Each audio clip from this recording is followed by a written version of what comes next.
बीडच्या मस्साजो गावचे सरपंच संतोष देशमुख यांच्या हत्या प्रकरणातल्या दाव्यांची मालिका जी आहे ती थांबताना दिसत नाहीये।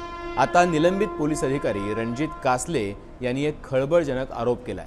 त्यांचं असं म्हणणं आहे की संतोष देशमुख हत्येतले आरोपी वाल्मिक कराड यांच्या एन्काउंटरची ऑफर घेऊन 2 IPS अधिकारी आणि 1 IAS अधिकारी त्यांच्याकडे आले होते। इतकंच नव्हे तर या एन्काउंटरच्या बदल्यात त्यांना एक भली मोठी रक्कम ऑफर करण्यात आलेली होती। अर्थात या सगळ्याची नोंद त्यांनी बीडच्या पोलीस स्टेशनच्या डायरीत केल्याचं म्हटलेलं आहे। स्टेशन डायरी हा सर्वात मोठा पुरावा मानला जातो। पण दुसऱ्या बाजूला SP नवनीत कावत यांनी हे सगळे आरोप फेटाळून लावलेले आहेत। पण स्टेशन डायरीमध्ये जर या घटनेची नोंद असेल तर ती स्टेशन डायरी पब्लिक डोमेनमध्ये येणार का?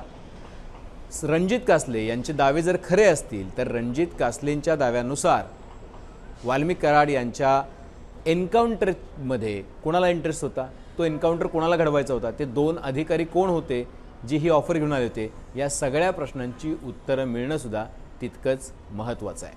आणि दुसरा महत्त्वाचा प्रश्न की रणजित कासले यांचे दावे खरंच तथ्यावर आधारित आहेत की केवळ आरोप आहेत, याचीही चौकशी झाली पाहिजे।